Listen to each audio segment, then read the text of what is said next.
We talk a lot about the economy and how much consumers are spending, and we've got the latest numbers for February from Mastercard. Let's bring in Steve Sadove. He is a Mastercard Senior Advisor and a former chairman and CEO of Saks Incorporated. You have quite the background in retail, too. I mean, you started at General Mills, you're at Bristol Myers Squibb, so you've seen everything from the pills to the purses at the high-end stores. According to the Mastercard survey, in February, overall sales increased, retail sales 4.6%. Would have been greater, though, because of the freeze, right?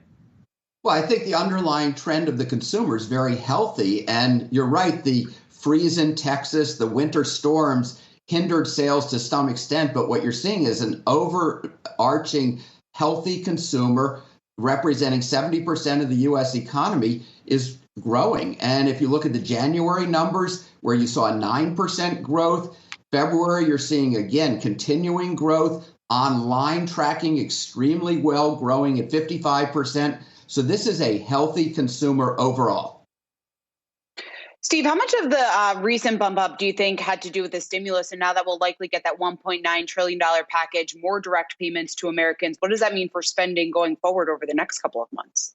Well, there's clearly an effect from the stimulus checks. What you saw, for example, in the month of January, the 9% growth, you saw almost a day-by-day impact when the $600 checks went out. So that early in the month, you saw a big bump. It started to tail off towards the end of the month. I don't think it had that much of an effect on the February numbers.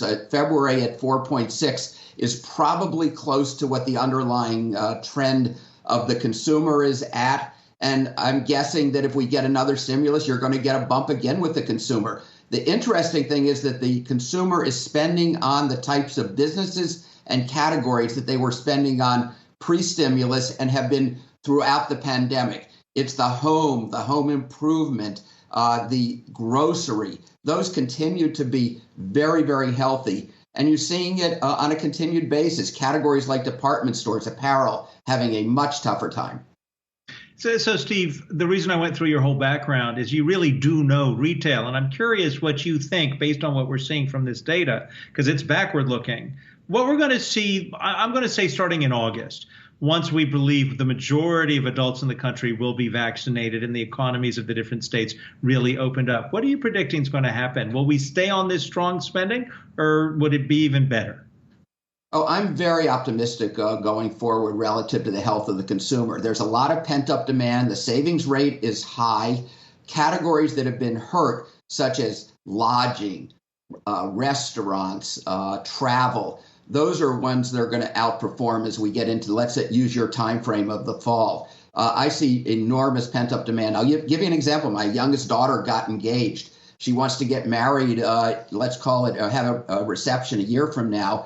Can't get a wedding reception venue. So you've got to really book them. And if you're thinking about travel a year from now, I think these are going to be categories that perform extremely well. So I would look at a recovery, and you're seeing in the market in terms of what I call the COVID recovery stocks. But the underlying health, I do agree with you that you're going to see a building momentum with the consumer.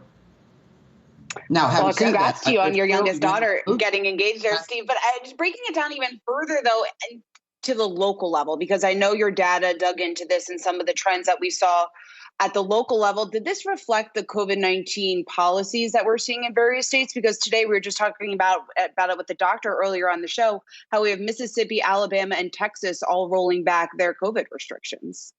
Yeah, I think that what you find is a trade-off between the online and the stores. So, for example, when Texas had their storms, it clearly affected the overall sales for a period of time, but people migrated to online. If I look at the sales, for example, from the southern part of the country to the northern part of the country, you have, and where you've had more closures either because of the weather or because of COVID practices in terms of shutdowns, you have a bigger proportion of the sales being online.